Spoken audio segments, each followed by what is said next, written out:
his son is fantastic. I mean, he's fantastic. Wahoo Jr. is a great human being. I really stepped in shit. That's a New York saying for wow. Is this really going on? But yeah, I'm very happy, man. But That's awesome, though. Congrats. Thank you. But it snowed. It hasn't snowed in 36 years. And of course, Mike, I didn't just bring, my usual New York jet luck that we suffer through. I brought snow. And I could smell it. I try to tell everybody it's coming. There's no snow shovel plows. There's no salt out here. There's no nothing. I did bring my ice scraper from New York. That saved my ass getting off my shift. Last week it snowed here, and I moved to Nashville 5 years ago. It snowed here, and my stepdaughter, she just started driving like a couple months ago, and we were like, oh fuck, we don't have a snow scraper. So my fiance was out there with a rubber spatula, scraping the windshield. Nice. Yeah. Run the DeForce. By the way, guys, when you're shoveling, do you end up getting bat wings from the sweat? Are you back to the shoveling? You're back to the bat wings again? I'm back to the bat wings. Chubby, do you do a lot of sweating when you're shoveling? I do. I'm sweating right now. I'm sitting here. Well, let me help you. He's got bat wings. He's got bat wings right now. Our new sponsor, Mando. There you go. They'll get rid of those bat wings for you, Chubby. All right. You just spray it in between your sack, get it off your legs, right? Your sack. It comes right off. Sack release spray. Sack release spray. And the scent is wonderful. Oh my God. And if you use the code MATP, you'll get 5% off. This is real too. This is real. A lot of things that go on here. And guess what? If you're hanging out with the old lady, and of course, in typical Monte form, just like the commercial. You use this, and you smell really good, man. You put it all over yourself. Possibly, maybe get it licked off. Who knows? But you know what? Hey. Mando, MATP. Mando. There you go, buddy. Wow. Anyway.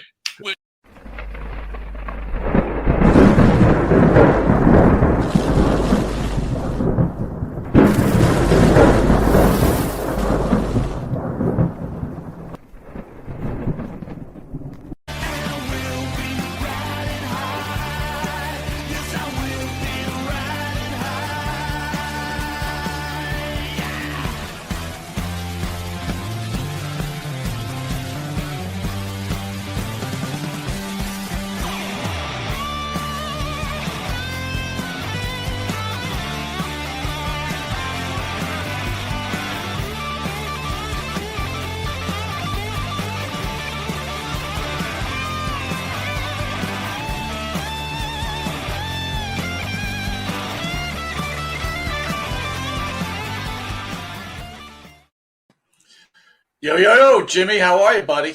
Yo, let you speak on this. What's up, brother?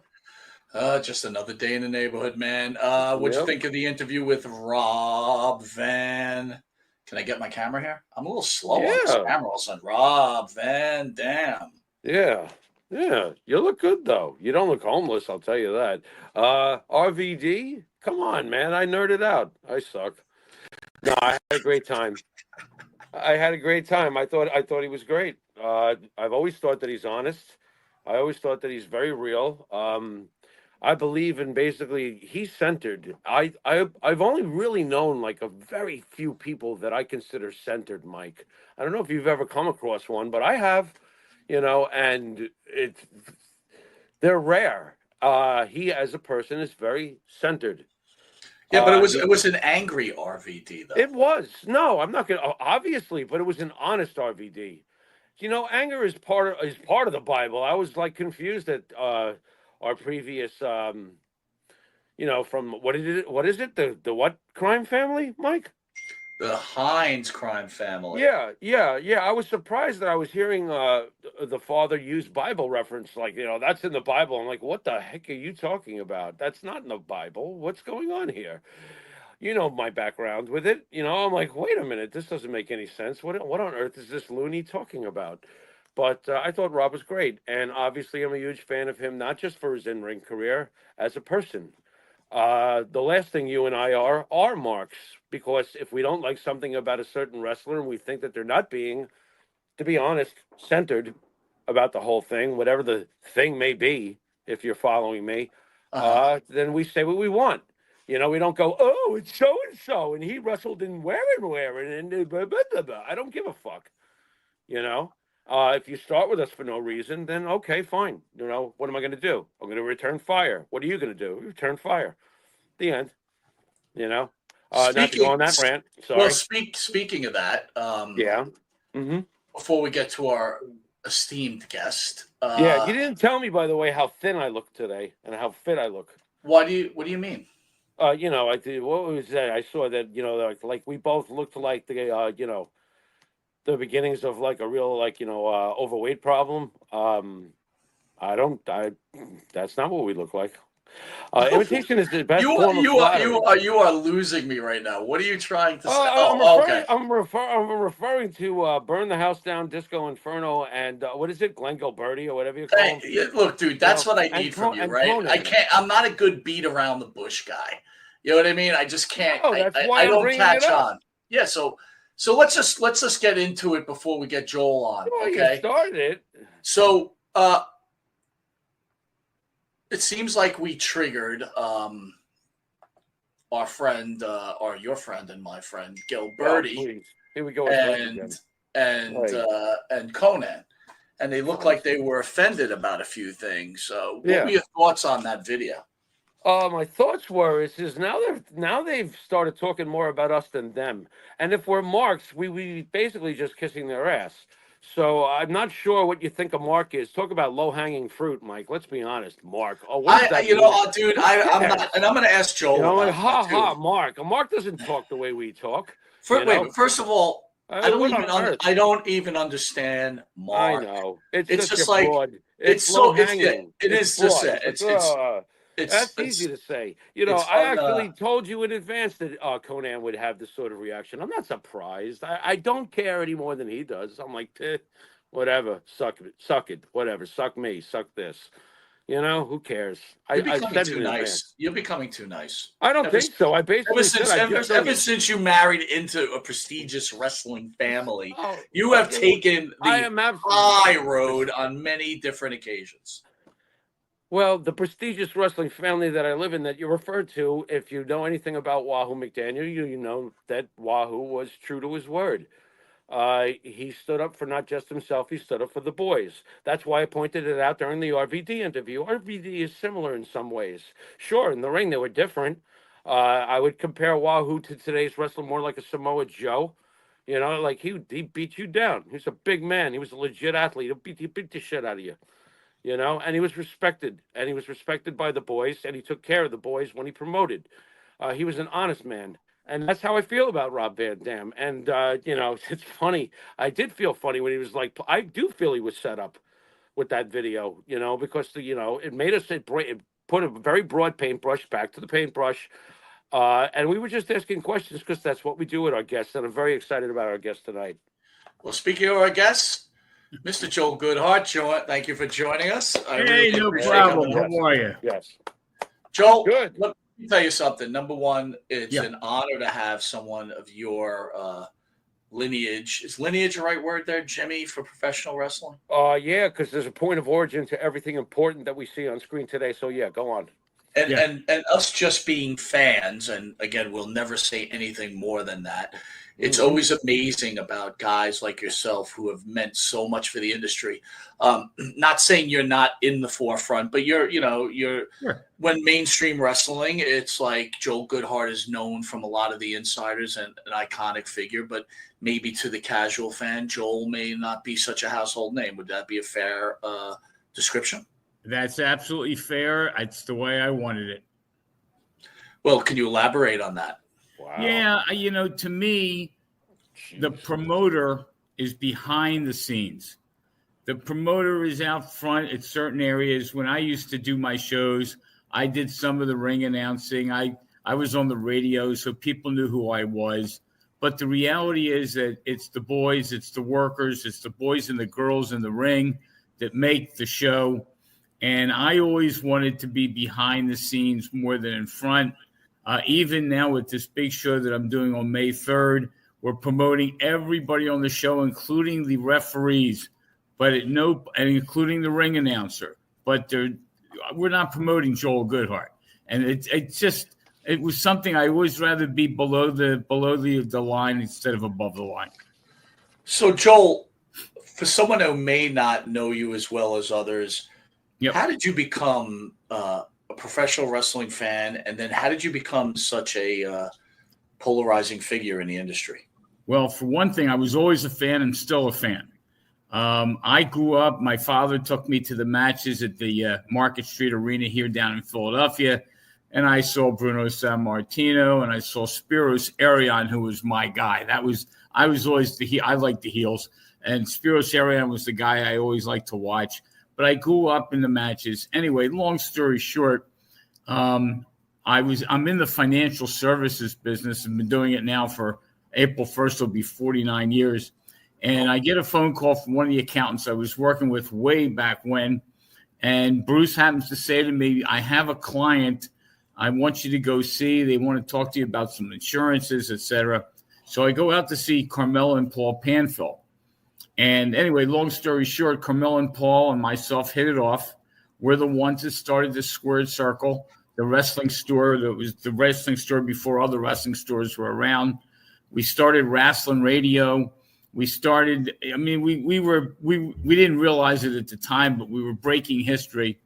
Anyway, Paul says to me after one of my appointments, he says to me, by the way, if you ever need tickets for anything, Broadway show, concerts, whatever, I have contacts to go get good seats. So I said, okay, I'll keep that in mind. If I ever need a ticket, I'll give you a call. A couple of weeks later, he calls me up and he says, what are you doing Saturday night? And I said, nothing. I was separated at the time. I said, nothing specific. He says, you want to go to the wrestling matches? I said, sure. Well, this is when the NWA was coming to Philadelphia. And I went with Paul to the matches. And sure enough, he got front row seats. I don't know how he pulls it off, but he gets front row seats. And we watched the matches, and we watched the Road Warriors. We watched the Rock and Roll Express. We watched Ric Flair, Magnum TA. I mean, I can go down the names. And I go back about 2 or 3 months in a row with Paul in the front row. And one time I'm sitting on the front row, and there's a guy walking around the ring in a suit and tie.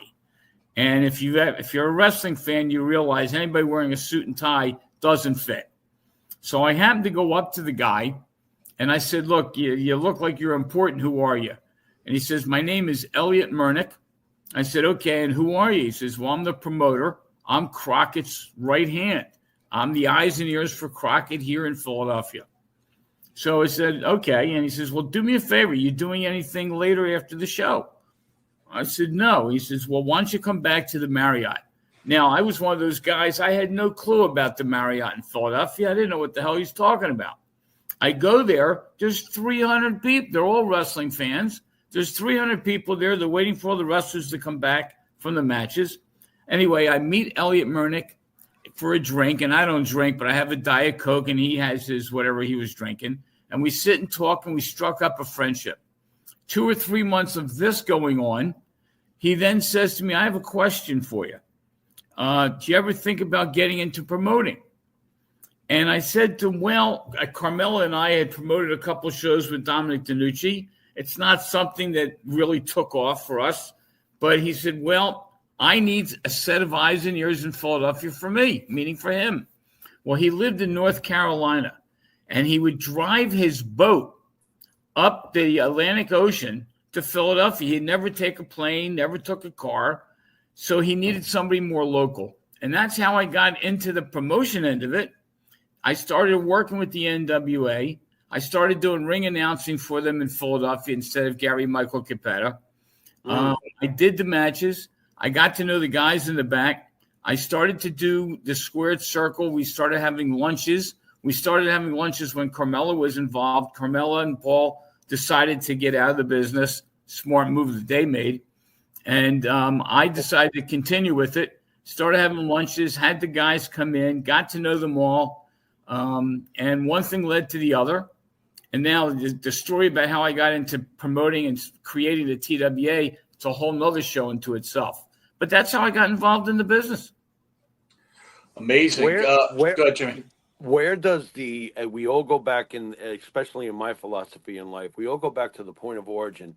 Where does the idea to be the company that becomes the beginnings of what we eventually knew as my personal favorite, I'm on record Ford company, ECW, where does the ideology of that come in? Who comes up with the, our presentation is going to be more brutal than you've seen in the past, because without what you did, I don't think that eventually there's an ECW. I do believe in a point of origin, and that's where it was occurring. So where does that start?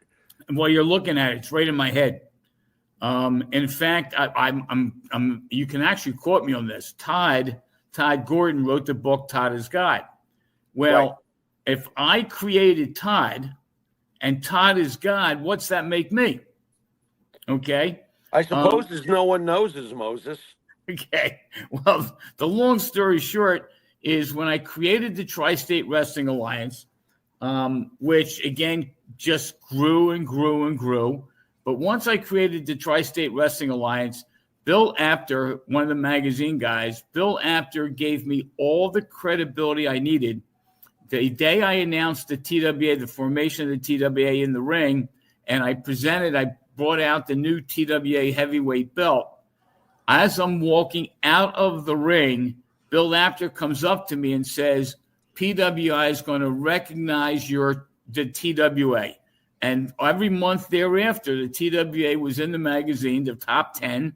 We had our rankings. We created, in my mind, I was always and still am always a fan. I did matches that I wanted to see as a fan. Didn't sell me a single ticket. I mean, I had one match, Adrian Street against Jimmy Valiant. I always wanted to see Adrian Street live. I used to trade tapes. I used to watch him on the tapes, watched him in Georgia. The Georgia feud that he had with Jimmy Valiant was unbelievable. And the one thing I learned about Adrian Street is he never came north of the Mason-Dixon line. And I had to bribe him. And I won't get into details as to how I did it, but I got him to do a show for me. And that match was the third match on the card. It didn't sell me a single ticket, but as a fan, I wanted to see Adrian Street, and I did. I wanted to see the original Sheik go up against Abdullah the Butcher. I brought that. I wanted to see Terry Funk against Jerry Lawler, the AWA belt versus the NWA belt. I brought that into Philadelphia. And I brought the big names in, and that's what got the magazines involved, because rather than the magazines having to travel to Texas and Pacific Northwest and Florida and Memphis, they could just come down to Philadelphia. All right. So I got the big names, but the real key to the TWA isn't the big names that I brought in. It was the development of the local talent, and the Larry Winners and the DC Drakes and the Johnny Hotbodies and the Tony Stetsons and the Jimmy Janettis and the Glenn Osbornes and the Sandmans and the JT Smiths. I created it all. Okay. And it just, to me, those matches were the best matches on the show. They didn't necessarily sell the tickets that the big names sold, but those matches were without question. You watch them today on YouTube. Those matches were unbelievable. They were as violent as they could get. We had people being thrown off of balconies before New Jack ever did it. We had people thrown out of sports bar. We had tables and chairs. It was unbelievable. I used to have a saying that if you came to a TWA show, everybody at our show had a front row seat at some point during the show. Wow. Okay, that was my philosophy. Now, today with insurance restrictions, we're somewhat limited about what we can do. But the reality is that the Attitude Era started right up here. Okay, and I didn't realize it at the time. When I folded and Todd Gordon picked it up and ran with it, and he obviously took ECW way further than I ever would have taken TWA, it was all created. But Todd Gordon was an advertiser on my radio show. And so because he was an advertiser, I had him sit ringside. He was a member from the Variety Club. We used to do our shows for the Variety Club. So he would do some ring announcing, which quite frankly, he was awful at, but he was the ring announcer. Okay. And when I folded, he picked the ball up and ran with it. Joe, let me ask you a question. First of all, Jimmy and I both. For Jimmy, great way to start the interview off. It's fantastic what Joel's talking about. But we've had Todd on a few times, and both of us are really big fans of Todd. I'm not sure if you're a fan of Todd. Oh yeah, very much. But I will ask you this: the one thing that we always bring up is that we obviously know what Paul Heyman has eventually become, and he's become this iconic figure in pro wrestling. And we always felt like Todd kind of got shafted. But as we learn about you, like Jimmy had said, you're like the spark.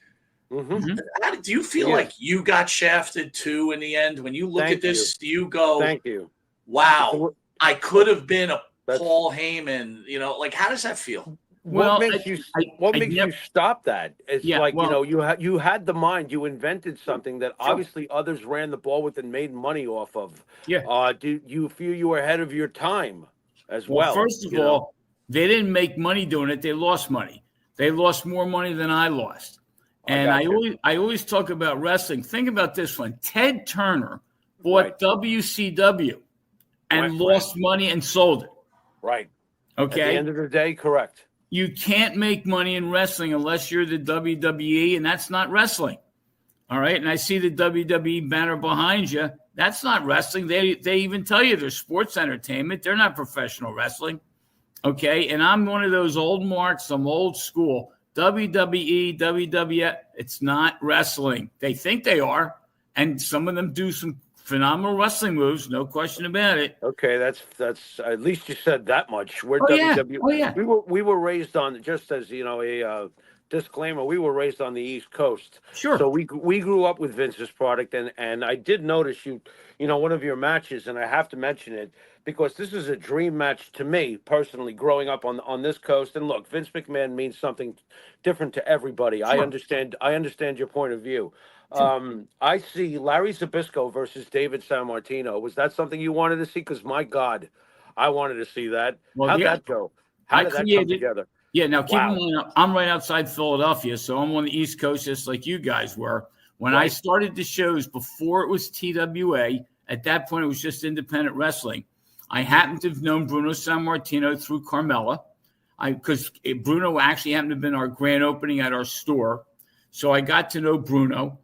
And anyway, one thing led to the other, and I said to myself, boy, I would love to get Bruno Sammartino and Larry Zbyszko in a ring. Okay, now I got close. Didn't happen because what I had Larry Zbyszko against David Sammartino. I had David Sammartino being managed by Bruno and Larry Zbyszko being managed by Paulie Dangerously. Okay. Nice. And I tried to get the two of them in the ring just to create some heat. And they didn't want to do it. Okay, they didn't want to do it because they really, even though those guys professionally liked each other, they did not like each other. They didn't even want to be in the same building with each other. Okay, and when I tried to coordinate to get them in the ring just to create some heat, couldn't do it. And David Sammartino, now I haven't talked to Dave in 35 years. David Sammartino at that time was cut. He came into the ring against Larry Zbyszko, and they had a great little match. And Paulie did his stuff. And look, Paulie Dangerously, with all the greatness he's become, started with me. Okay? And look, and then, of course, he did Memphis, and it wasn't just me.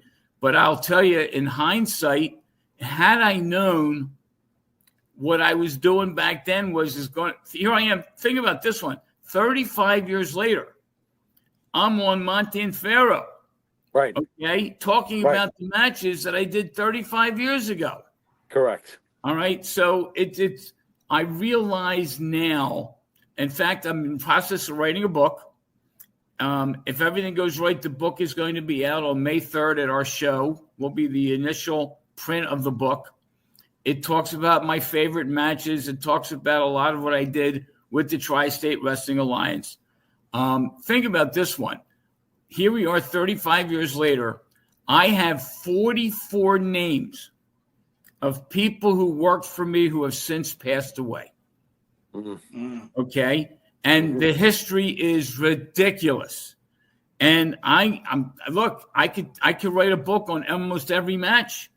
And the reality here is that the TWA, didn't realize it at the time, started the ball rolling. The name of my book is We Wrestled, We Brawled, We Started It All. Okay? And we did start it all. Now, others took it to it better, and they made more money, lost more money. But you want to know something?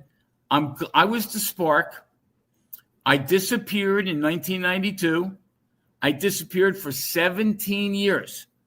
Nobody knew where I was. Nobody could find me. I went below. That was it. Went back to work, went back to raising the family, and I stayed out of wrestling. But that was my call. What made you want to get out? I need to understand that as a person, because you did start something that eventually you see others succeed at. Why were you so, to me, it feels like you were like indifferent. Is the business that disgusting? What made you walk away from it, to walk away from it for 17 years? Because that's a long time before you realize, wait a minute, I started something and others have taken it, like you said, to another level, and they're getting paid to this day, some of them. Yeah. A fortune, a spark that you did start. Yep. What makes you so passive to walk away for 17 years? I had to do it that way. If you know anything about wrestling, once it's in your blood, it's in your blood, and you either turn your back and walk away from it, or it's going to kill you. It's going to bury you. All right. I looked at me in hindsight. I love the fact that Cactus Jack became a millionaire. Okay. And even though he didn't start with me, I think I got him to the degree where he was able to get contracts and build up what he built up. Right. I worked with some of the greats. I worked with Abdullah the Butcher. I worked with the original Sheik. I worked with Jerry Law. I worked with Terry Funk. I worked with Kevin Sullivan. I worked with Eddie Gilbert. I mean, I can go down the list. A lot of people made a lot of money because of me. Okay. I lost a lot of money because of them. And I got out of the business. I was out $168,000 when that was real money. Right. Okay, this was back in in the 80s and 90s. Okay, I got out of the business January 18th of 1992. Yeah. And I was out $168,000, and I had to go back. My daughter was being born, as it turned out, on February 5th, 3 weeks after I got out of the business. And I knew that it was time. I had to go back and do what I had to do for the family. So I walked away from the business. Now, to this day, I know people don't believe me when I say this. To this day, I have never watched an ECW show, period. I've seen clips. I've been on YouTube and seen a match here or there, but I've never watched a 1 hour ECW show. I've never watched a pay-per-view to this day. Anger or indifference? No, it's certainly not anger. Okay. And I don't know if it was indifference. It was either the business was going to bury me, or I had to move on, and it was just time to move on. Joel, the thing I got to understand though is, where did you get your money from to pay for all these wrestlers, to pay for the venues? Like, what was your business strategy, or were you just independently wealthy? No, well, I wasn't independently wealthy, but I'm a financial advisor, and I did what I told my clients to do. I saved the money. Now, what I actually did for a period of 2 years, I got out of the business and tried to do wrestling on a full-time basis. Okay, and I did. Unfortunately, you need money to live. Okay, and if you remember any of my shows were expensive. I used to have 10 to 12 people fly in. I used to have 6 to 10 hotel rooms for every show. Okay, I used to have $35,000 gates and make $1,500. Oh. Okay, then I had a radio show, Wrestling Radio, which was costing me $750 a week. Mm. So I had to generate close to $3,000 a year, just $3,000 a month, just to have the radio show. Right. which was helping me build. The bottom line is here. Let's cut to the chase. I was a lousy businessman. I was a fan. Okay. And I was able to pay the guys because I had the money. Didn't mean I made money from it. I had shows, literally $35,000 gates, and I was lucky to make $1,500. Okay. So in hindsight, if I had to do it all over again, Dennis Caroluzzo, who was a competitor of mine, but we were friendly. Right. He was a competitor. He worked with Larry Sharp in the Monster Factory. Sure. He used to do the little shows in high school gyms in South Jersey. He drew 200 people, 150 people, and he made money. Okay? He made money.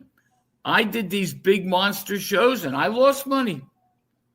Okay? And to me, I wanted to develop the young talent. We had Ringmasters Wrestling School, which is where Sandman started and J.T. Smith started, and can go down that list. And between Ringmasters Wrestling School, the Squared Circle Fan Club, the Squared Circle Wrestling Store, Wrestling Radio, come on. I used to drive a Cadillac, and everybody knew that I was a horseman guy. So my license plate was in Pennsylvania 4HRSMN. And I used to drive everywhere in Philadelphia, and they all knew who I was. And they would blow the horns, and they'd give me cheers, and some people gave me the finger. Other people cheered me on, okay? And I was a Four Horsemen guy, and I always liked the bad guys. And in Philadelphia, the reason Hulk Hogan and the WWF did well is you always had a baby face at the top.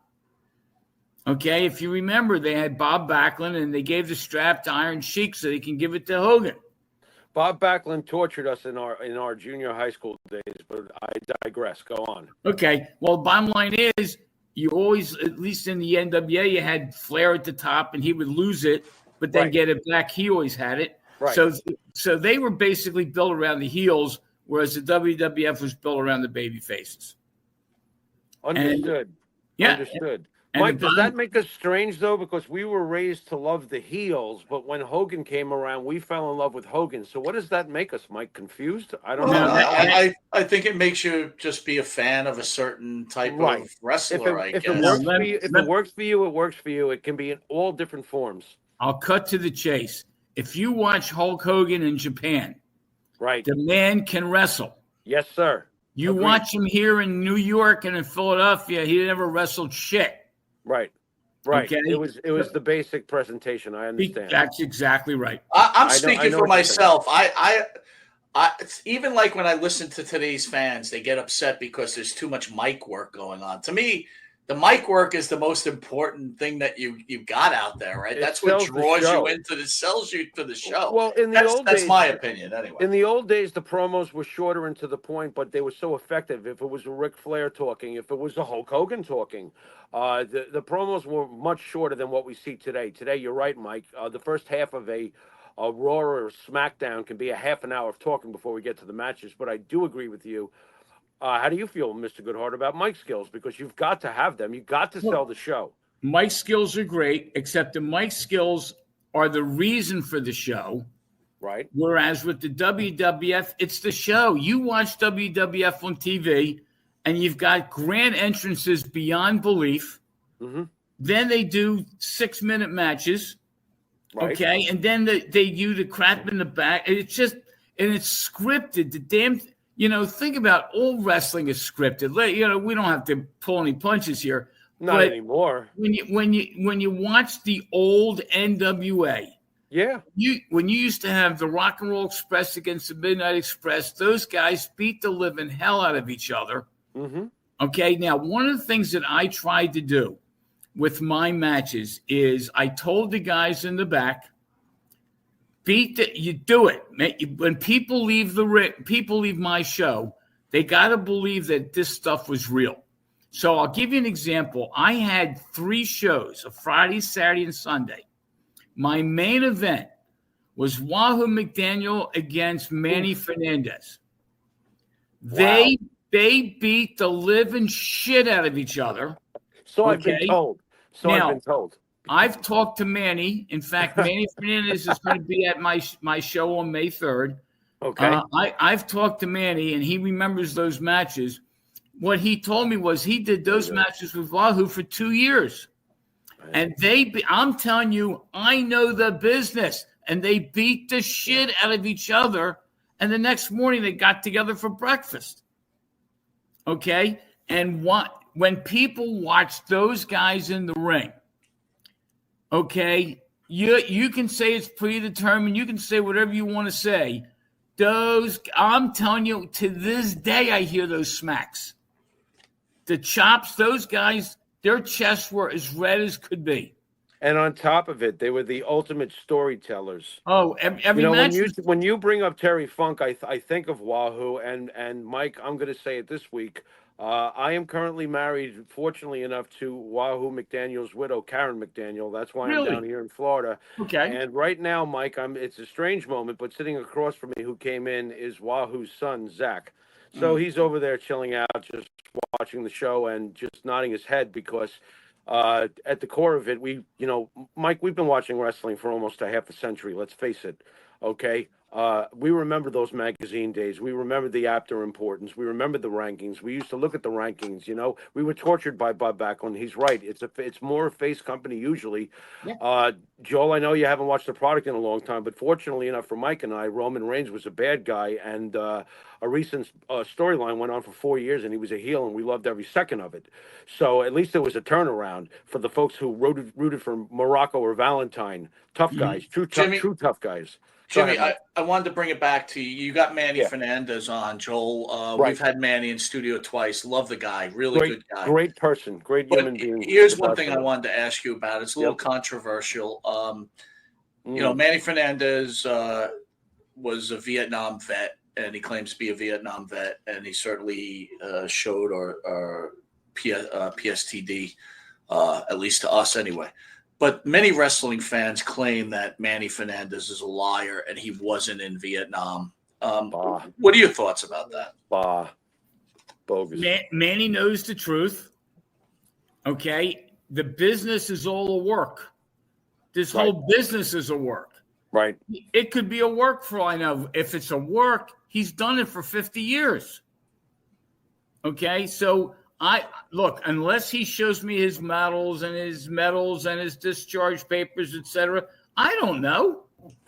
He sounds like us, Mike. I'm serious. I agree with him. I mean, Joel, we've been doing this, I think, like 5 or 6 years, and we've been around a lot of wrestlers, and some are very good guys. But the one thing is, me and Jimmy always speak about, is they're always trying to work you, one way or another.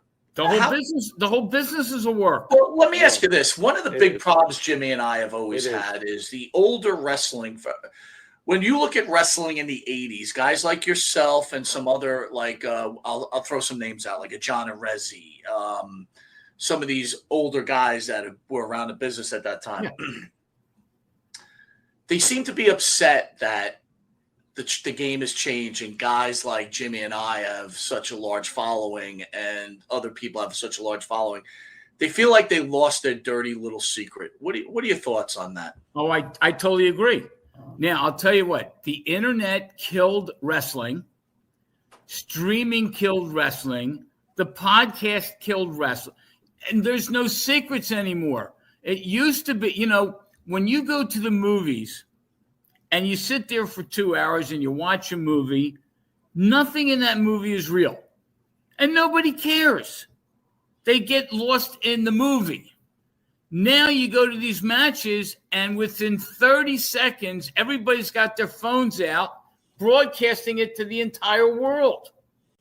And the reality is that, yes, everybody knows that wrestling is a work. But you want to know something? You can go to a match and still say to yourself, wait a second, this doesn't look. No. Well, that's when people came to the TWA, which is 35 years ago. Everybody left there at some point in the show saying, holy shit, this was real stuff. When Eddie Gilbert and Cactus Jack wrestled, and that program is known even to this day, those guys, when they wrestled in my building, you watched it, and you still, to this day, people still think that those matches were real. And you want to know something? They were real. And that's what makes it so beautiful. Now, they knew what was going on. They knew how to do the business. And when Doug Gilbert used to run in to help Eddie Gilbert out, and Cactus Jack would have, Bam Bam Bigelow would run in to help. This thing, we figured this all out to begin with. I used to have battle royals after a match. Okay, the one thing I learned about wrestling is the match is not necessarily the most important thing. Think about this one, you New York guys. If you remember Madison Square Garden, Jimmy Superfly Snuka jumping off the top of the cage. Oh, yeah. Okay, on to Morocco. Oh, God. Okay. Oh, yeah. Well, here's the kicker. That was after the match was over. Right. That wasn't even part of the match. Right. Right? You need to have the stuff work before, during, and after. Right. Okay? And we used to have matches, the bell would ring, and it would still go another 15 minutes. Okay? That's the beauty of what we used to do. Today, it's too clean. It's not the same. It's just not the same. And part of it is, I spoke to John Arezzi about a month or so ago. He's basically out of the business too. But when John Arezzi was around and I was around, and we were on the outside, but we were helping we helped expose the business to the fans, but we didn't expose the business. Okay? We got the fans closer to the wrestlers. That's something that we were able to do. He had his conventions. I had my luncheons. I had the radio show. I had Paulie Dangerously come in and do a radio show with me. I had Jerry Lawler calling all the time. I had Eddie Gilbert come in. I had Kevin Sullivan in the studio. But they didn't talk about exposing the business. All right? And so the long-winded answer to your short question, the business is so overexposed because of the internet that there are no secrets anymore. And the soap opera is gone. The stories are gone. It's tougher to do it. Joel, I could hear the passion in your voice, right? I definitely could hear it. And I'm going to assume this, that at some point in your illustrious career in pro wrestling that you kind of got sucked in a little bit. Sure. Did you get sucked into the world of drugs with these wrestlers and everything that got in? How did you stay away from it? I stayed away from it completely for a couple things. Number one, that was just not my cup of tea. Okay. And I was the guy, people will remember this. I used to go back to the Marriott after the show, and I would be there for an hour or two, and then I'd leave. The rest, everybody else was there partying until 6 a.m. I just didn't want to get involved in that end of the business. And in hindsight, it worked for me. I was able to keep clean. Look, when ECW took off, Jesus Christ, that was a drug and a half. I mean, it was just ridiculous. Okay? It was just not for me. And again, I was so involved in the business end of it that at the end of the night, I had to go home and count how much money I lost or made. Okay? So, it was something that was more after the fact. Even the wrestlers, my guys, the local guys, they didn't do drugs. They didn't do it. Okay. Now, I don't know if that's because that was the culture we created or that I created, but it was just not our scene. Were you ever experiencing any pushback in those days because you were doing something different and you were doing something way more physical?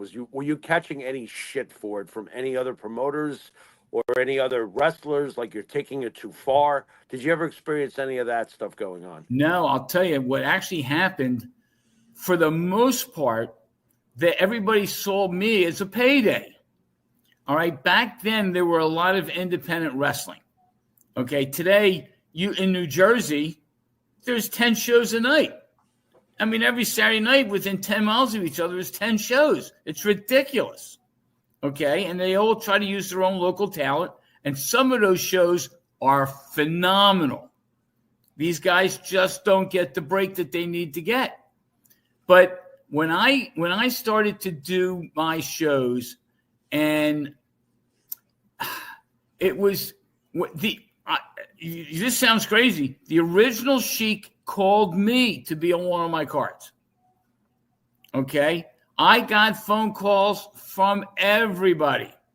Now, we're doing this show on May 3rd, the One and Done show, and it's my last show.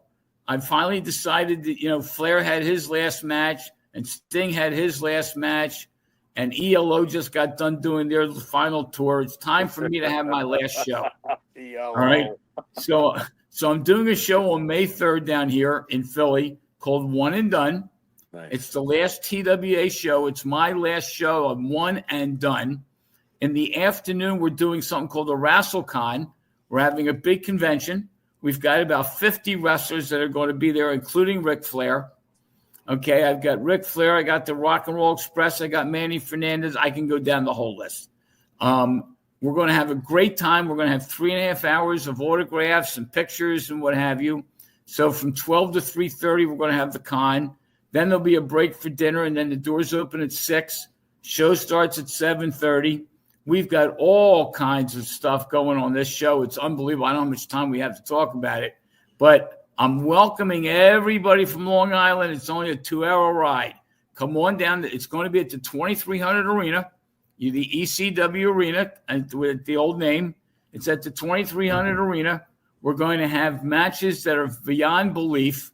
Have they fixed the air conditioning? Yes. Nice. Yeah, believe it or not, that building is really cleaned up. Couldn't breathe back in the day. So, Joel, Chubby was saying that you have this wicked ass 3-woman match. Oh, one being Tessa Blanchard is there. Yeah. Okay. Well, any concerns on your part about Tessa Blanchard being on this card? No. Now I'll go on. First of all, the triple threat is now going back to a regular match. Miranda Gordy cannot make it. So the match is going to be Tessa Blanchard against Samantha Starr. Okay, who happens to be Baby Doll's daughter. Correct. And big fan of Baby Doll, big fan. Everything, and Baby Doll is going to be at the con as well. The one thing that I try to do in all my matches in the show is there's got to be a tie into the TWA in some way, shape, or form. Well, Tessa is Tully Blanchard's daughter and totally worked for me. And Samantha Starr is Baby Doll's daughter who worked for me. Tessa, she's got to overcome some stuff. Tessa Blanchard, I'm going to actually say this. I'll say this publicly. Of all the wrestlers on my show, Tessa Blanchard's the best wrestler on the card. Agree. Okay, she's phenomenal. Now, she's got to overcome her stuff. She's going to be flying in from California to do my show. That she's going to be there to meet the fans, and if the fans want to give her heat, give her heat. Okay? The reality is Tessa is a phenomenal wrestler, and it's like saying that Flair was not a good wrestler because he was a bad guy. Okay? I mean, Tessa is what Tessa is. She'll have to overcome it. She's got to address it. She's doing it in the TNA. Okay, she's trying to correct it there. This girl is a phenomenal talent who deserves better than what she's got. Is it fair to say that she's basically trying to overcome being canceled? Sure. Right now, Tessa could retire, okay, and not wrestle anymore and make a living doing something. Are you concerned on a personal level for your love as a fan of wrestling that Tessa may be treated with, it's not just what the fans chant at you. They can boo you and et cetera, but Tessa's being targeted for a particular thing that's quite controversial in this country. Are you concerned about that reaction live? No. Okay. Can you elaborate? Well, I'll tell you, I'm assuming, and maybe I'm wrong, I'm assuming the fans will appreciate the talent that she does in the ring. Okay? And the one thing about the TWA going back 35 years, we had a match one time with Owen Hart against a wrestler from New Japan, Tayuka Iizuka. And at the end of the match, they both got a standing ovation. Nobody booed the Japanese wrestler. They did at the beginning. Okay? But they both wrestled to their eyes. It was amazing. And it's on video. You can see it on YouTube. They got a standing ovation. I want the people in Philadelphia at the TWA show to recognize the talent that Tessa Blanchard brings to the ring. And at the end of the night, I want to see some respect given. Keep in mind, she's a second and third generation wrestler. Okay, the girl's got something. She's got it going, and I'm looking forward to it. I'm looking forward to seeing her in action. I've seen her on TV. Okay, I've seen her in action when in her younger days when she wrestled for the ECWA, a local independent organization down our way. Now I'm going to see her in the ring working with Samantha Starr. It should be a great match. And at the end of the match, whatever the results are, I want to see the fans appreciate good talent. So with this one and done, no doubt it will be super successful. Will Joe Goodhart give his word that this is truly one and done, no matter how successful the show is going to be? Yes, it's one and done. I am finished. I'm over. It's done. I'm never going to. I'm not doing another show ever again. I'm like I said. I'm writing a book. The book is coming out May 3rd. I will go to some conventions and sell my book. I am not. Trust me when I tell you, I am not doing it. This is my last show. There's a couple things that we're doing the night of the show. We're doing a 10-bell salute to the 44 wrestlers that have passed away who worked for TWA. Secondly, we're going to have a second 10-bell salute at the end of the show. TWA is dead and gone after this show. And we're doing a 10-bell salute. The last thing of the match, the last thing of the show, we're done. So everybody has my word. That's it. Done. I'm not doing another show. And to be honest with you, now that I got involved in doing this show, had I known what I was going to run into, I wouldn't have done this show. Okay. Wow. What the hell, man? This show, we started this show back in May. It's going to take a whole year to put this show together. This business has changed dramatically since I did it 35 years ago. I would never do this again, ever. Well, I'm going to hit you with a very tough question. I hope you're prepared. Did you see the movie The Wrestler? Yes. How did you like that movie? I liked it. It was very real. But the best part of that picture was when they went into the school gyms and there was like 6 or 7 wrestlers. Each one's crippled. Each one's sitting behind a table trying to sell a picture. And they would pose for a picture. That's the way a lot of guys make their money today. Yeah. Okay? And these cons are huge. Look, down this way, Rob Feinstein did cons. It's unbelievable how many people he drew. Okay? I only wish our con will be as successful as his. It's ridiculous. John Arezzi used to do great stuff up in New York. You couldn't do a John Arezzi show up in New York today if you tried. First of all, every wrestler has an agent that wants 20% of the cut. Well, yeah, it's a different world. But here's my question: do you know a guy named Evan Ginsberg? Yes. Here we go. Go.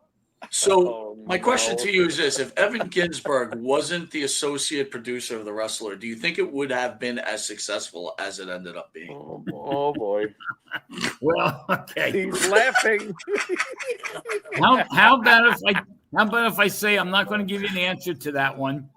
Okay. Make it good. No, that one. No, the wrestler was realistic. Okay, but it also had the side family part of it. Yes. And to be a wrestler back in the day, you were a gypsy. You didn't have a home life. You were on the road 350 days a year. Right. Okay. You went from town to town. You found somebody who would cook them dinner and let them sleep on the floor so you didn't have to buy a hotel room and you didn't have to go to IHOP and buy a meal. Okay. And there are people who think that because they gave their house to a wrestler and cooked them dinner that they were in the wrestling business. Right. Okay. This so is true. Well, Joel, thank you for that because you answered one of my questions. Without answering it, you answered it. There you go. It's a work. But So- Joel, what about Mike? If I can though, what about though? Like the people like what Wow. Mike and I do. Okay, we've been told by experienced wrestlers that just because we're fans and we never took a bump in the ring, which I respect the hell out of. I really do. For God's sakes, I'm in the McDaniel family. I get it. Okay. Yeah. You know, what gives a wrestler the right to tell somebody like Michael or myself, who've been watching wrestling for a half a century, that we can't use the term green or we can't use the term work or shoot? Do you think that that's a little much? Because I do, and I do think that the internet is abused, like you said, but not this program. Everyone is allowed to tell their side of the story. What's your thoughts? It's everything's going. It's all a matter of degree. I took maybe a half a dozen bumps. Okay. And my problem was, since I was the guy on the radio, they all knew me, so I couldn't. And so Abdul the Butcher one time beat the living hell out of me, kicked me. It's on video. One time there was a wrestler in the ECWA by the name of Napalm Bomb that almost killed me. And look, I don't take bumps. Come on. I'm 71 years old. That ain't happening. What I do realize is that in wrestling, you're either a promoter, you're a booker, you're a wrestler, you're a referee, you're a ring announcer. You are what you are, and you find your lane and you stay in the lane. Now, the only guy that gets out, Vince McMahon did it well. You know, he got the heat and all that. But for the most part, you find your lane and you stay in it. And to me, the wrestlers better respect the fans, because it's the fans that pay their salary. Thank you. Okay.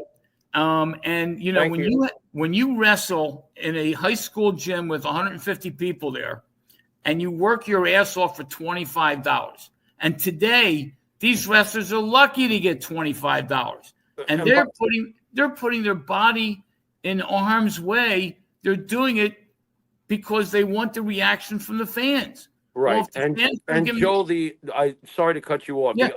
The icing on the cake is that the wrestler who told us this is Bubba Ray Dudley, who I supported when he wrestled in such said and aforementioned high schools. I've watched him since his high school days, and he's basically telling me that I don't have the right to use wrestling terms. Mike doesn't have the right to use wrestling terms. I suppose Gordon Soley, who was never a professional wrestler, could not use wrestling terms. Could you imagine? To me, it's appalling. See, you know what it is? Again, it all goes to degrees. Some people use the term because they're trying to pretend that they're wrestlers. Bingo. Okay? And then there's others that use the term because it's a term. Right. All right? And, you know, think about this one. You can have a locker room with 25 guys back there, all built like brick shit houses, and you're going to call them boys. Where the fuck did they come up with that term? Okay? I mean, seriously. All right? And so you sit back. Pull their own cavemen. Yeah, go on. That's my whole point. See, you know, but that's where you learn the terminology of the business. Right. Okay? Look, twice I was special guest referees. I was exhausted. These referees are part of the show. Okay? When you have a regular match, you have 3 participants in the match. You got the 2 wrestlers and the referee. Okay? And now, what bothers me, I swear to God, you're getting me off on a tangent here. What bothers me the most, what pisses me the fuck off, is when you go to a local show and the ring announcer isn't wearing a tuxedo. Okay? He's wearing a suit. He's wearing a pair of pants that are so goddamn baggy, he looks like a piece of shit. And he's supposed to be he's supposed to be the first thing that the kids out there see. Okay? If I was a promoter and the ring announcer didn't wear a tuxedo, I'd throw his ass out. Amen. Keep going. Don't stop. Don't stop there. Hey, look, I used to wear a tuxedo every show, whether it was the Bar Wars shows, the high school gyms, the college gym. I wore a tuxedo. It was part of my shtick, my gimmick, whatever. You wore a tuxedo. I'll tell you what frustrates me. These wrestlers, they drive up in a car that's got one hubcap. They pull out. They get their luggage out. They're wearing pants that didn't fit them 12 years ago. Okay, but they're pretending that they're millionaires and they're making a fortune. Oh, haven't you heard? You haven't heard? They're legends. No. What are you talking about? No, that's it. The legend is a bum. I mean, it's just that's the kind of stuff because the show starts when the people start driving up and the wrestlers should be in it. First of all, when was the last time you ever went to a building and the heels are selling pictures? What the hell is that all about? Yep. Okay. Well, ironically, when you left the business and you said you stayed completely away for 17 years, that's ironically around the time, maybe a little before, I'm sure, that the curtain was torn down in Madison Square Garden. You know the story. You know how Hall and Nash and Shawn and everybody, X-Pac, whatever, everybody's hugging and good guys and bad guys. There goes the end of kayfabe. Maybe because you didn't. There is no Gorilla Monsoon. His license plate was kayfabe. Right. Okay. Right. Kayfabe was big. That was the most important aspect when we were kids. Because that's what sold tickets. You had to make it real. Right. Okay. And I'm telling you, I remember. Sold as a sport. Sold as a sport. It is. Well, it's a sport when it's done right. It's sport. It's amazing. I always tell people they call it sports entertainment. Mm-hmm. Well, the last time I looked, it's not a sport and it's not entertaining. Hey, Joel, I want to take a hard right on you. Did you ever meet Vince McMahon? Oh, yes. Can you tell us about that? Yeah, I met Vince McMahon again for all of 10 seconds. I met Vince McMahon. I got invited, as Carmella did, when we had our store. The WWF, Hulk Hogan was having a birthday party in New York. Okay, and this is when Hogan was starting to really make it big.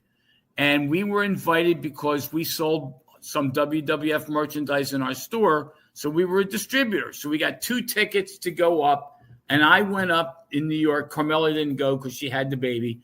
I went up to New York, and I'm in there. I go into the party. Hulk Hogan, now just so you'll know, Hulk Hogan is 11 days older than me. Okay? So we basically had same. Anyway, I go up to Hogan. I introduced myself to him. He wouldn't know me from Adam. I introduced myself, and then standing next to Hulk Hogan was Vince McMahon. And Vince introduced himself to me more than he said, you're Joel Goodhart. I said, yes. He shook my hand. And that was the extent of it. He was aware of you. He knew us. He was not only was he aware of us, he knew what we were doing. When you went to the show, I'm assuming you saw the live show, right? Was there a show involved at all that you? No. This was just a party. Just a party. Okay, understood. So it was a brief exchange, but Vince was clearly aware of you. Yep. Oh, there was no question he was aware. Any thoughts on what Vince McMahon has undergone recently? Any thoughts? Again, I have my thoughts both pro and con. The reality is, if he did what everybody claims he did, he's a scoundrel and he should lose everything. Once again, Vince has not managed to be arrested or put in jail. Any thoughts on that? There's a lot of crooks that aren't. Go look in Washington. There's a lot of crooks that aren't in jail. So, Joel, where can fans get tickets for the event? How can they get tickets for the event? Yeah. When do they go on sale? Let's get this all down so people know. The tickets are on sale now. You go online to the 2300arena.com, 2300arena.com. There's 2 sets of tickets.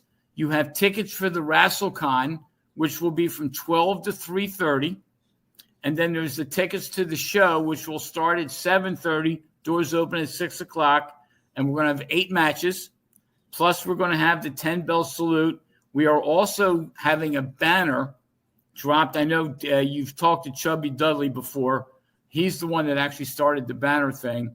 There's going to be a banner dropped at that arena with 5 names on it. Larry Winters, the late Larry Winters, DC Drake, Johnny Hotbody, Tony Stetson, and Joel Goodhart. And they decided that the 5 of us were the icons that started it all. So we're going to have a banner drop. in addition to the 8 matches. The matches are phenomenal. The WrestleCon is going to be phenomenal. If you like the old stuff, you come to the show. If you're a WWE fan, don't even waste your money. Okay? But if you want to see, I mean, I have a list here. Here's my matches, and here's the people at the WrestleCon. I mean, I can bore you to death with names and matches and whatever. Here's what I'll tell you. If you want, excuse me, you can go online. If you're on Facebook, we've got the TWA fan page. It's TWA Squared Circle Wrestling Radio. Type in Joel Goodhart. Type in Chubby Dudley. It all comes up. You'll see all the information there. But you go to 2300arena.com. Okay, you purchase your tickets. You can ask for roll call. You can print the tickets out, whatever. In fact, here's one better for you guys up in New York. When John Arezzi was in New York, John Arezzi used to have bus trips down to my shows. Okay, I used to have bus trips up to his conventions. Those of you in Long Island, why don't you put together a bus trip and come on down? I'm in Florida. Well, come on up. I got news for you. Wait. We have Rich Engling, who lives in Florida, who's one of our referees. He's flying in for the show. I've got Jimmy Giannetti. Jimmy Giannetti, who's one of our wrestlers, is coming in from Florida. I'm losing excuses here, Mike. Go That's on. it, man. So don't give me no shit that you live in Florida. I don't want to hear that crap. Jimmy, I think we gotta go. I think we gotta go. I've been buried. Nice. So we'll be promoting this TWA show on all Monte and the Pharaoh social media. Once I adjust some of these videos, I know we're live now, but when I cut the shorts, we'll be posting all that information on. Joel, I want to thank you for taking your time on a Thursday to join Long Island's #1 pro wrestling broadcast. I hope we took it easy on you. We decided we're going to take it easy on you. I wanted you to take it tougher. That's okay. I can handle you all. Oh, you didn't want the questions we were going to hit you with, brother. Too much respect for you. Okay. But seriously, we want to thank you for taking the time out. You are truly an icon in the sport. As two guys that do a show, it's the most, I guess the way I could say it is, it's so impressive when you don't know something or you don't know enough and you learn about somebody. You're like, wow. And that's why I'll never claim to be a wrestling expert. Jimmy is a wrestling expert. But I'm not. Stop it. You'd say that all the time. I learned so much from guys like you and Chubby and all the other guys that we've had on. It's pretty amazing, the world of wrestling. And you don't learn shit from Chubby. You don't learn shit from Chubby. Who are you kidding? Chubby, wait a minute. Hold on. Chubby taught me if you're in Florida, use a spatula to clean the in Tennessee, to use a spatula to get the snow off. Wait a minute. We got to run in. We got to run in, folks. Jack. We got to run in. How about that? We got a Chubby running. This asshole over here always talking shit about me. This guy, let me tell you about Chubby, okay? He's not only a total pain in the ass, he is a hemorrhoid. I've elevated. You guys took it way too easy on him, man. No, we did. Chubby, I did. Because you know what? I got to be honest with you. What are you talking, Mike? What were you supposed to do? Is there something I'm missing here? No, we could look. Joel Goodhart is an icon, right? It's like I just was learning about Joel throughout the last few years, and to have the opportunity to have him come on the show was amazing. And Chubby, again, I didn't get enough to say to you. Your show last week was off the hook, dude. You were incredible. I got to give you a lot of credit. I had so much fucking fun, guys. I really. Dude, all right, I want you to realize, if I'm an icon, Chubby's a con. There's no. I am going to ask you guys both this though. We did have DC Drake on the show a long time ago. Jimmy, what, 4 years ago, maybe? Yeah, it's getting there. Yeah. Who was it? DC Drake and please don't remind me of Damian Kane, will you? Kane.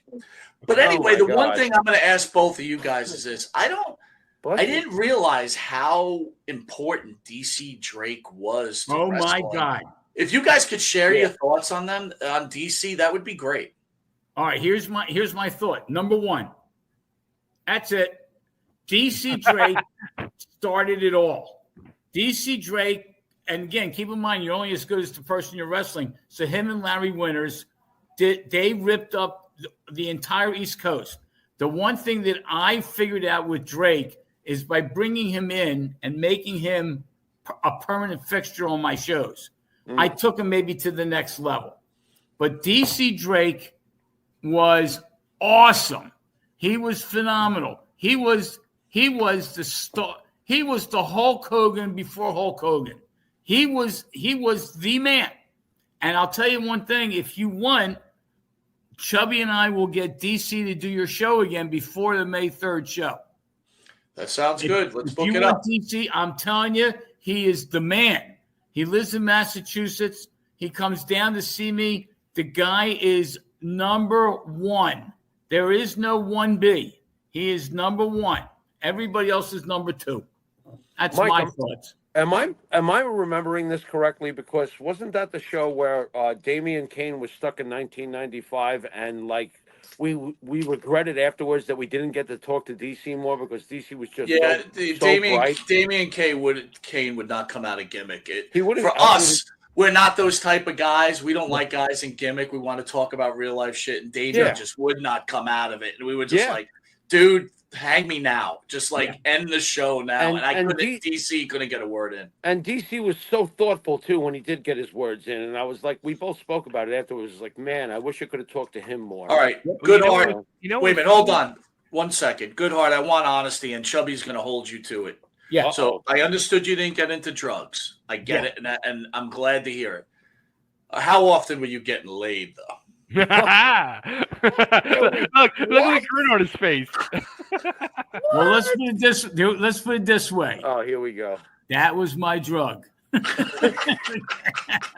You slut. Unbelievable. Not getting laid was not. I'll tell you the best part of it. Anybody who wanted to get to Sting, they knew they had to go through me. Scorpion Deathlock. Oh yeah, this. Oh my God! You were a fluffer? You were like a fluffer for Sting? I was the middleman. Nice. You. Wow. So Sting was technically getting sloppy seconds. Well, yeah, but the funny part was there were so many people. How do I say it nicely? The women. Please don't. Okay, no, the women that wanted to get to the wrestlers, either they had two ways to do it. They can go directly to the wrestler. Right. Okay. Or they can go through a filter. Sure. Process. Gotcha. I'm the filter. The filter, man. Jesus Christ. Chubby, you were going to say something before Pharaoh rudely cut you off. What were you going to say? No, I was about Drake. When we had a meeting at Joel's house a few months back.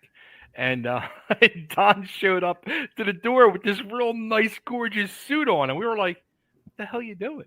Like he was like the only respectable looking one there. And he drove 5.5 hours to get to our dinner. Yeah. Wow. There is one thing I think you said, Joel, that is pretty important. I think once this wrestling shit gets in your blood, it's hard to get it out. It's like a drug in itself, right? Yeah, it is. It is. That's why it always surprised me how many people got involved with drugs, because wrestling is a drug. It is. It just is. It was for me. I had to do like when Joel left for his 17, 18 years, when I went out of business, I did the same thing. And I have to, because I get like the way I am now with Joel, I get nutso because I turned it off for almost 20 years and I didn't watch. And over the last couple of years, I slowly was getting drugged back in. And once I start watching again, I get, fucking nuts in the head. And now this nut job putting on a show and makes me the booker. Now I'm really out of control. Well, I'm going to tell you, by the sounds of it, it's going to be successful. I know I'm going to be there. Hopefully I can get Pharaoh to fly up from Florida and we'll come down. I'm very excited for the show, and we'll be promoting the hell out of it. And both of you guys, nothing but gentlemen. We've had the luxury of meeting such incredible people like yourself, and then we've also ran into pieces of shit like Conan. But that, I digress. I'll say one more thing with Pharaoh. If Pharaoh comes up, I want him to come up with his wife, because I want to meet the woman that was married to Wahoo McDaniel. Okay. Okay. There you go. And if you want to And bring, Zach is now. First of all, Zach has a bus. Zach has been here breaking stuff because he's such a big guy, just like his pop, that he's like trying to sit on stuff and it's breaking. tell him to come on up. Tell him to come on up. Why don't you have Zach come on screen real quick, dude? I haven't even met the guy. Are you sure you're ready for that? Yeah, bring him on. I don't even know if I can fit him back here. And Pharaoh, one thing to keep in mind. Ladies and gentlemen, the son of Wahoo McDaniel, Zach McDaniel. Skinny ass over. As usual, he's being polite self to me, Michael. So here we go. Now that's a Floridian right there, you man. Behave. All right. You have to behave. I will say one thing. Okay, I'll say one thing. Zach, nice meeting you. Hey, man, the one thing I will tell you, when we do the 10-bell salute to the 44 wrestlers that works for me, at some point that's no longer, Wahoo is obviously on the list. So if you want, Zach, if you come on down, at least we're going to give recognition to your dad that night. Come on up. Love to have you. We'd have to come on up. Yeah, we're down. We're down. What's up, you guys? How are you? What's going on, man? I totally, when they told me this last week, Joel, I thought they were ripping the fuck out of me. Yeah. I really did. I did not think this was in real. the flesh, dude. Jimmy's part of the family here. Pharaoh is Pharaoh McDaniel. What's up, y'all? Zach, it's on my end. It's a pleasure to finally meet you, sir. My best buddy, Michael Monte. Jimmy has nothing but great things to say, bro. What's going on, man? So, anyway, before we cut this out, again, I want to thank you both for coming on. I will see you in a few months. I'll be at your event. Very excited to see it. And I'm only hoping the best. And on my own personal basis, I hope this isn't a one and done. I hope you are so successful. Oh, you do it again. No. It's one and done. Swear to it. He's done. Don't you pull a motley crew. And Jimmy, I don't want it to be lost that Joel Goodhart took a shot at Evan Ginsberg. Oh no, that was one of the best shots of all time. I will be cutting on to a short and playing in a loop and a loop and a loop. Well, you know my feeling is that Evan should have chapped knees and thank Mickey Rourke for being born. That's my take. You guys have this love affair with Conan. I can say this about Conan. Yeah, he was. I was never so stiffed and potatoed by a person in my life than by Conan. Really? Wait, are you guys talking about like Conan? Like Conan. Let me speak on this. The wolf pack. Yeah. He doesn't like us. All right, so he doesn't like us. So when I was a child, Conan, that was my dude. he's lying, Mike. He's fucking around. I'm telling you, I know him. Way to go, son. All right, with that, Zach, if you don't mind, I was a child before I really grew into everything that we know. Conan was that he had a good following. Let's be real. Well, Jimmy, I don't know how you're going to deal with that because, Well, I'll have to yell at him because I don't like, Go fair. You got to. He doesn't understand the insults that have been thrown our way. I get it now. But back in the day, hey man, a lot of kids like that dude, I guess. Hey, Zach, everybody makes mistakes. You know what I'm saying? So listen, I'll try to give him some consultations about it. With that, I'd like to end the show because I have to do work. Zach, if you don't mind, being that you're a special guest, I'd love you to send out Mr. Joel Goodhart, Chubby Dudley, and Monte The Pharaoh, if you don't mind, Zach. You want me to sign off? That's it, sir. Is that what that means? That's what that means. I don't do this a lot, so that's what that means. So, Chubby, hey, bro, we appreciate you, and Mr. Goodhart, hey, you the man, and everybody else on the feed here, y'all come back and see us. We like y'all. Much love. Is that good? Was that okay? That's well done, guys. Thank you. Talk to you soon. Yeah. Take care.